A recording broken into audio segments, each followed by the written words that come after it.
चिरंजीवी का अर्थ है वह व्यक्ति जो अनंत काल तक जीवित रहता है। आज इस वीडियो में हम आपको बताएंगे कि 7 चिरंजीवी कलयुग में कहाँ रहते हैं और क्या करते हैं और वो चिरंजीवी कैसे बने तो वीडियो में बने रहे। नंबर 1, हनुमान जी। इन दिव्य पुरुषों की सूची में सबसे पहले चिरंजीवी महापुरुष राम भक्त हनुमान जी का नाम आता है। हनुमान जी को माता सीता ने चिरंजीवी होने का वरदान दिया था और भगवान श्री राम से बजरंगबली को कलयुग के अंत तक धर्म और राम कथा का प्रचार करने की आज्ञा मिली थी।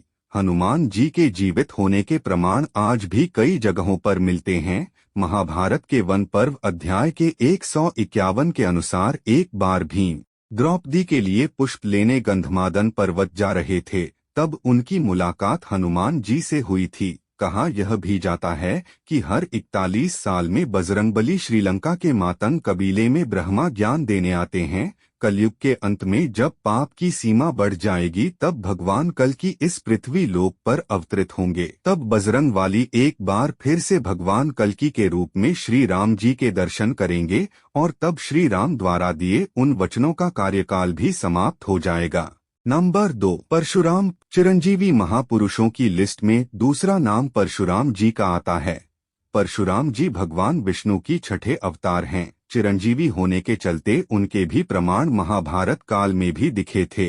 आपको बता दें कि परशुराम जी भीष्म पितामह, कर्ण और गुरु द्रोणाचार्य के गुरु भी थे। पौराणिक कथाओं के मुताबिक भगवान कल्कि के गुरु भी परशुराम जी ही होंगे। महाभारत काल में भी उनका निवास महेंद्रगिरी पर्वत ही था और आज कलयुग में भी वो इसी पर्वत पर तपस्या में लीन होकर कल्कि अवतार की प्रतीक्षा कर रहे हैं। नंबर 3, असुर राज बलि। राजा बलि श्री हरिभक्त प्रहलाद के वंशज थे।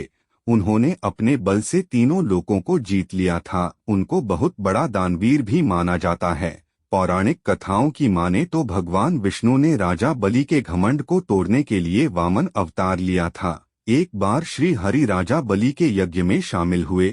यज्ञ के दौरान ही सभी ब्राह्मण अपने लिए राजा बलि से कुछ न कुछ दान मांग रहे थे, जो राजा बलि उन्हें दे भी रहे थे। तब वामन देवता की बारी आई तो उन्होंने सिर्फ 3 पग भूमि राजा बलि से मांग ली। तब राजा बलि और उपस्थित सभी ब्राह्मण हंस पड़े। राजा बलि ने कहा कि आप अपने छोटे छोटे पैरों से इतनी जमीन नाप पाएंगे और कुछ मांग लो, लेकिन वामन देवता अपनी मांग पर डटे रहे। तब राजा बलि ने कहा जहां आप चाहो 3 पग जमीन ले लो। तब वामन देवता ने अपना विराट रूप धारण कर लिया और एक पग में देवलोक और दूसरे पग में पृथ्वी और पाताल लोक नाप दिया। इसके बाद उन्होंने कहा कि तीसरा पग कहाँ रखूं। राजन राजा बलि ने अपना सिर आगे कर दिया और वामन देवता ने राजा बलि के सिर पर पैर रखकर उन्हें पाताल लोक भेज दिया और उन्हें इसी लोक में बसा दिया, जहां वो आज भी अपनी मुक्ति के लिए कल्कि अवतार की प्रतीक्षा कर रहे हैं। नंबर 4, विभीषण। चौथे महापुरुष लंका अधिपति विभीषण के बारे में। विभीषण प्रभु राम के अनन्य भक्ते। जब लंकापति रावण ने माता सीता का हरण कर लिया था तब भी भीषण ने अपने भाई रावण को काफी समझाया था कि भगवान राम से शत्रुता न करे, जिसके बाद रावण ने उन्हें अपनी लंका से निकाल दिया था। तब भी भीषण भगवान राम की सेवा में चले गए और रावण के अधर्म का अंत करने के लिए धर्म का साथ दिया। यही कारण है कि भगवान श्री राम ने विभीषण को चिरंजीवी होने का वरदान दिया था, जो कि आज के युग यानी कलयुग के अंत तक जीवित रहेंगे। विभीषण के जीवित होने के प्रमाण रामायण काल के बाद महाभारत काल में भी मिले थे। युधिष्ठिर के राजसी यज्ञ के दौरान सहदेव विभीषण की मुलाकात हुई थी। कलयुग में विभीषण कहाँ हैं, इस बात की जानकारी तो किसी को नहीं है, लेकिन यह जरूर पता है कि उनका उस युग में भी होने का सिर्फ एक लक्ष्य है, जो है अपने प्रभु के अवतार कल्कि से मिलना। नंबर 5, अश्वत्थामा। इन 7 महापुरुषों में अश्वत्थामा का नाम भी शामिल है। गुरु द्रोणाचार्य के पुत्र अश्वत्थामा आज भी इस पृथ्वी लोक पर मुक्ति के लिए भटक रहे हैं। महाभारत के युद्ध में अश्वत्थामा ने कौरवों का साथ दिया था। धर्म ग्रंथों के अनुसार भगवान श्री कृष्ण ने ब्रह्मास्त्र चलाने के कारण अश्वत्थामा को कलयुग के अंत तक भटकने का श्राप दिया था। अश्वत्थामा के संबंध में प्रचलित मान्यता है कि मध्य प्रदेश के असीरगढ़ किले में मौजूद प्राचीन शिव मंदिर में अश्वत्थामा हर दिन भगवान शिव की पूजा करने आते हैं। अश्वत्थामा भी कल्कि के अवतार की प्रतीक्षा कर रहे हैं। कहा जाता है कि अश्वत्थामा भगवान शिव का इकलौता ऐसा अवतार है जिसकी पूजा नहीं की जाती, परंतु कल्कि अवतार में अश्वत्थामा का एक अहम रोल होगा जो आने वाली पीढ़ियों तक उसका गुणगान करेंगी। नंबर 6, महर्षि व्यास छठे चिरंजीवी महापुरुष हैं।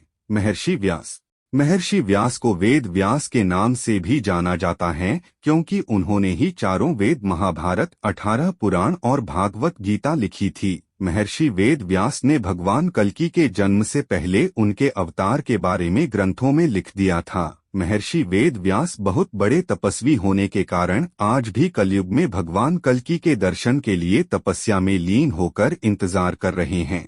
नंबर 7, कृपाचार्य कलयुग के आखिरी और 7वें चिरंजीवी महापुरुष हैं। संस्कृत ग्रंथों में उनको चिरंजीवी के रूप में बताया गया है। कृपाचार्य अश्वत्थामा के मामा और पांडवों और कौरवों के आचार्य थे। भागवत गीता के मुताबिक कृपाचार्य की गणना सप्तऋषियों में की जाती है।